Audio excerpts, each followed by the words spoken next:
নমস্কার, নিউজ 18 বাংলা ডিজিটালে আপনাদের প্রত্যেককে স্বাগত জানাই। আপনাদের সঙ্গে রয়েছে আমি তমশ্রী। আজ অত্যন্ত গুরুত্বপূর্ণ একটা বিষয় নিয়ে আলোচনা করব আপনাদের সঙ্গে। মোবাইল, এটা এখন আর নেসেসিটি নয়, বরং নেসেসারি। 8 থেকে 80 প্রত্যেকের হাতেই এখন স্মার্টফোন। আমরা এক মুহূর্ত বাঁচতে পারি না ফোন ছাড়া। প্রয়োজনে হোক বা অপ্রয়োজনে হোক, মোবাইল আমরা কেউই হাতছাড়া করতে চাই না। সকালবেলা ঘুম থেকে ওঠা থেকে শুরু করে রাতে ঘুমোতে যাওয়ার আগে পর্যন্ত মোবাইল এখন মানুষের প্রিয় সঙ্গী। কিন্তু ইয়ং জেনারেশনের কাছে রাতে মোবাইল ব্যবহার করার শতাংশ অনেক বেশি সারাদিনের তুলনায়। আপনি কি ঘুমানোর সময় মোবাইল সঙ্গে রাখেন? মাথার পাশে ফোন রেখে ঘুমন? অনেকে আবার বালিশের নিচেও ফোন রেখে ঘুমন। সমীক্ষায় বলা হয়েছে 65% প্রাপ্তবয়স্ক এবং 90% কিশোর কিশোরী এই ফোন পাশে নিয়েই ঘুমন। আপনি জানেন এতেই আপনি বড় বিপদ ডেকে আনছেন? জানেন কি মাথার পাশে মোবাইল রেখে ঘুমানো কতটা বিপজ্জনক? জানেন কি ঘুমানোর সময় মোবাইল ফোন কত দূরে রাখা উচিত?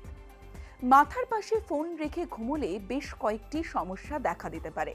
একাধিক গবেষণা প্রতিবেদন অনুসারে মোবাইলের প্রতি আসক্তি ধীরে ধীরে আমাদের শেষ করে দিচ্ছে।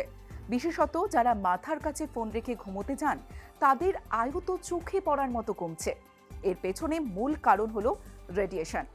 মোবাইল ফোনে ক্ষতিকর রেডিয়েশন থাকে, যা ক্রমাগত নির্গত হয়। এর প্রভাব মানুষের মস্তিষ্কের জন্য ক্ষতিকর, যেমন মাথা ব্যথা, পেশিতে ব্যথা এবং অন্যান্য অনেক স্বাস্থ্য সংক্রান্ত রোগ হয়।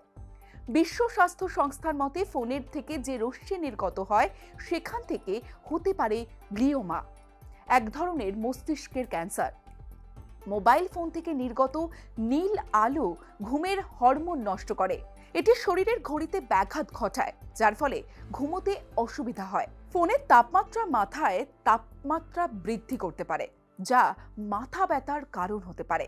অনেকেই ফেসবুক চালাতে চালাতে ফোন চালু রেখেই ঘুমিয়ে যান। আবার অনেকেই ঘুমানোর আগে দীর্ঘ সময় মেইল ব্যবহার করেন বা গেম খেলেন।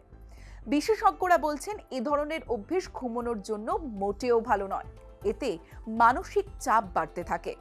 গবেষকরা বলছেন রাতে ঘুমানোর সময় শরীরের কাছাকাছি মোবাইল ফোন রাখা অত্যন্ত বিপজ্জনক, কারণ মোবাইলের ব্যাটারি থেকে 100টি গ্যাস নির্গত হয়, যেগুলো মানব শরীরের জন্য অত্যন্ত ক্ষতিকর। এই সমস্ত গ্যাসের মধ্যে রয়েছে কার্বন মনোক্সাইডের মতো বিষাক্ত গ্যাসও। এই কার্বন মনোক্সাইড যদি অতিমাত্রায় শরীরে প্রবেশ করে, তাহলে মানুষের মৃত্যু পর্যন্ত হতে পারে। এবার আপনাদের জানাই রাতে ফোন ব্যবহারের নেশা কিভাবে ছাড়বেন। মোবাইল ফোনকে বিছানা থেকে অন্তত 3 ফুট দূরে রাখলে বিপজ্জনক রেডিয়েশন এড়ানো যায়। নাম্বার 2, যদি মোবাইল ফোনের আসক্তি থেকে মুক্তি পেতে চান, তাহলে রাতে ফোন সাইলেন্ট করুন। নাম্বার 3, মোবাইল ফোনের আসক্তি থেকে মুক্তি পেতে বই পড়া শুরু করুন। নাম্বার 4, আপনি কতক্ষণ মোবাইল ফোন ব্যবহার করবেন তার একটি দৈনন্দিন রুটিন তৈরি করুন। নাম্বার 5, যদি মনে হয় গুরুত্বপূর্ণ কোনো ফোন আসতে পারে, তাহলে মোবাইলটি বিছানা থেকে দূরে রাখুন। নাম্বার 6, অ্যালার্মের জন্য ফোন নয়, ঘড়ি ব্যবহার করুন। ফোন অত্যন্ত দরকারি, আমরা প্রত্যেকেই জানি, তবে দিনের বেলায় কাছে রাখুন, ঘুমানোর সময় কাছে রাখবেন না। ফোন দূরে রাখুন, সুস্থ থাকুন আপনি। আরো অনেক তথ্য পেতে অবশ্যই দেখতে থাকুন নিউজ 18 বাংলা।